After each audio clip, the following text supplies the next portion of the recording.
నిరంతరం నిన్ను తప్ప ఇంకో కన్ని చూడనంది కంటి పాప నిండిపోయినవు నా మనసంతా ఇంతకాలం ఎక్కడుందో ఇంతలోనే ఏమైందో గుప్పెడంత గుండెలోన పూలకింత నేను ఇకపై మనం నీ నవ్వే చాలు ప్రియా నా కదేవరం నీ మాటే చాలు ఓ సఖీ ఇక నిరంతరం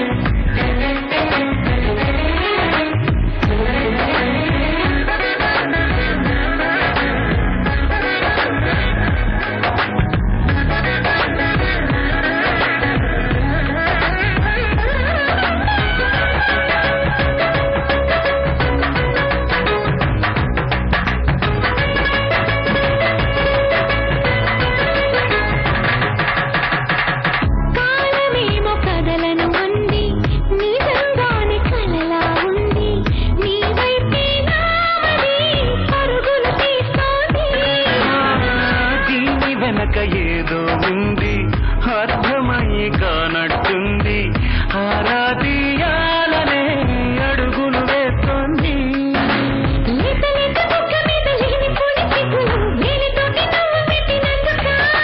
రాత్రివేళ చెంప మీద వేల వేల ముద్దులు ఒక్కసారి నిన్ను తాకినందుకా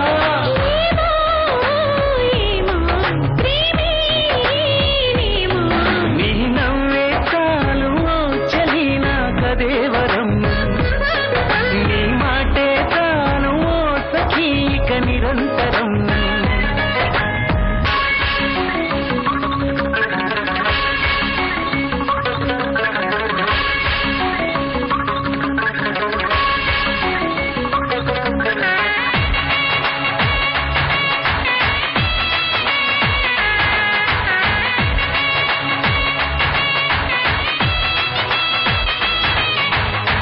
నువ్వు నడుచుదారులోన మల్లె పువ్వు నేనవుతాలే నీ పాదం సాక్షిగా పరవశమవుతాలే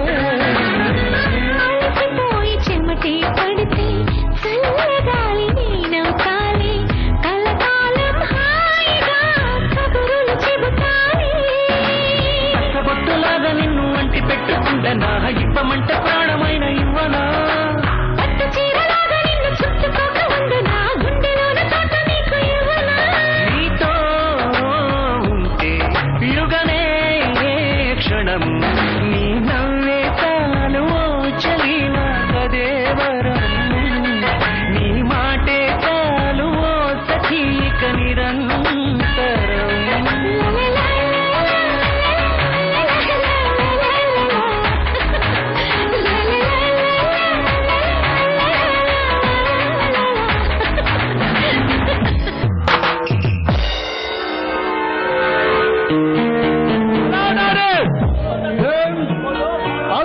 ఎక్కడికి వెళ్ళావు కొంచెం పర్సనల్ పని ఉండేలాను అరే రవినాథ్ నేను 4 నెలల క్రితం ఇంటి వద్దల అబ్బాయి మన ఆస్తులు చిన్న గండం చేశారు కదా ఇంతకీ ఆ కిరణ్ గారు మన సైలెన్స్ వదిలేదా లేదా లేదు డాడీ వాడిని తీసుకొని వస్తానని సైలెన్స్ వెళ్ళింది కానీ నువ్వు కాలేజీలో లేకపోతే ఒక అమ్మాయి చెప్పేసాను అవునాడే ఆ పిల్లను టెంపరేజ్ గా ప్రేమించాను దానితో ఆ పిల్ల నెల తప్పింది నన్ను పెళ్లి చేసుకోమని అడిగింది కోపం వచ్చి పైకి పంపాను అవును సార్ వాళ్ళ తల్లిదండ్రులు పోలీస్ కేసు పెట్టారంట తప్పు నా కొడుకు అనిపించావు నువ్వు వెళ్ళి రెస్ట్ తెచ్చుకో అన్ని విషయం నేను చూసుకుంటాను సార్ వినోద్ గారిని ఎక్కడ ఉంచడం అంత మంచిది కాదు జగన్ ఈ పాపారా పోరాదు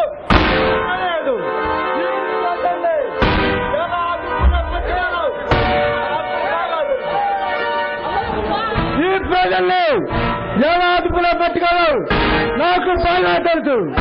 ఈ పోలీసుల్ని ఎలా అదుపులో ఉంచుకో నాకు తెలుసు. నాకేం అర్థం కావట్లేదు సార్.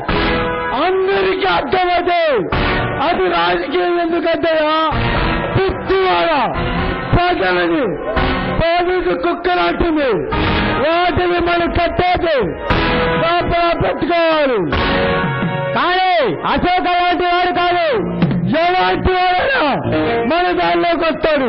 నువ్వెళ్ళి మనం పంపవలసిన బంగారాన్ని రాకా చాకులకు అప్పగించు. అలాగే సార్.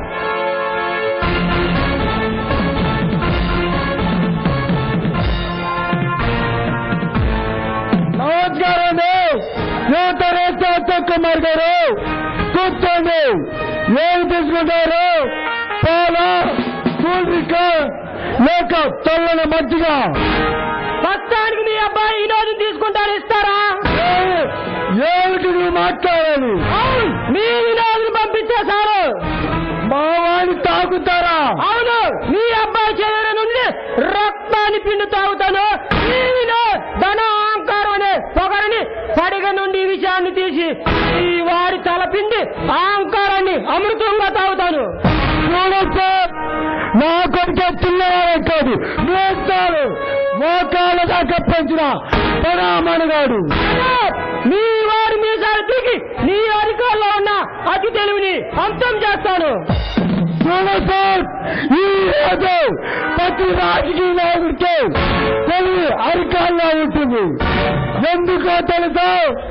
అధికారులతో అలాగా జర తొక్కి వారి నోట్లు రూపాయి నోటు నొక్కి ఓటు రాబట్టుకోవడానికి. పవిత్రమైన ఓటు ముద్దని నోటితో కొని ప్రతి యువకుడిని మోసం చేస్తున్నావు. కానీ ఆ యువకుడు నీ మోసానికి బలైన తెలుసుకున్నాడు. వాళ్ళంతా ఒక శక్తిగా మార్చి నీ వ్యక్తిత్వాన్ని దెబ్బతీస్తారు. జాగ్రత్త. నాకంతా తెచ్చేస్తారు. వీరికి ఏమీ తెలియదు. ఆ పరుగుల మనసు వాడు ఆలోచాలు నాకు బాగా తెలుసు. మర్యాదగా నీ కొడుకు ఎక్కడున్నాడో చెప్పు. పూర్తిగా బంధించి స్టేషన్ తీసుకెళ్తాను. చూడొచ్చు, పంపించడానికి మా వాడ పొడిపిల్లాడు అనుకున్నావా? పట్టించిన బడామణి గారు వాడి ఎంతలా బడా ఏదైనా చట్టం ముందు తెలవంచాల్సిందే. ఈ వాడు ఒక అమ్మాయిని రేపు చేసి చంపేశాడు. ఆ నేరం కింద అరెస్ట్ చేస్తున్నాడు. నా కొడుకు ఒక అమ్మాయిని తప్పదవా? వాడు కనీసం ప్రేమకైన ఆమెతోని గాంధీ సిద్ధాంతాలుగా మంచి నీ వాడు గాంధీ గాడ్చో స్టేషన్కి వచ్చి చెప్పండి. తప్ప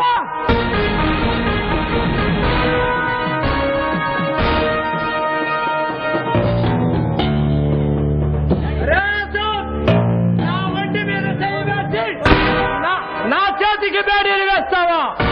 నిన్ను అంత తేలిగ్గా వదలరా. నీ అంత చూస్తా.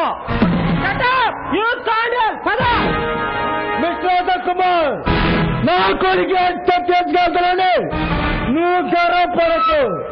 నీ తల పగదిచ్చి నీలాంటి ఆఫీసులంతా నా చేతి కింద నైవేద్యాలు తెలుసా?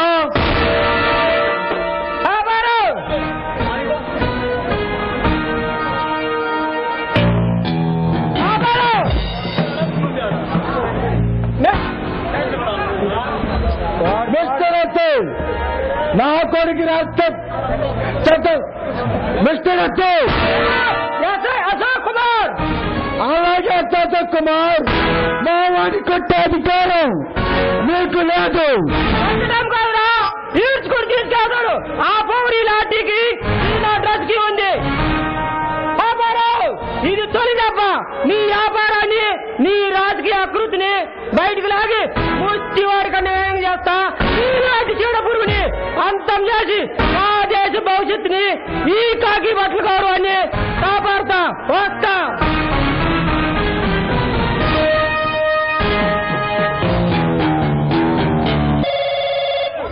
హలో, నేను పాపారావు మాట్లాడుతున్నా.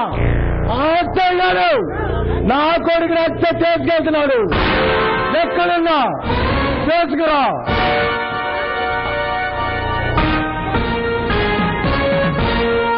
వయస్సేమో 16. ఎన్నాళ్ళని చెప్తున్నా ఈ మాట? సొగసేమో సెలయేరు. పాపం ఎంతమంది కొట్టుకుపోయారో. నా వయసు చూసి అబ్బో సొగసు చూసి ఓరమ్మో వడ్డానమిచ్చారు వైజాగ్ రాజు గారు. రోడ్డు కూడా చూసుకో. నా ఒప్పు చూసి ఒప్పు చూసి ఊళ్ళే రాసేసారే. సోదొద్దు సోదొద్దు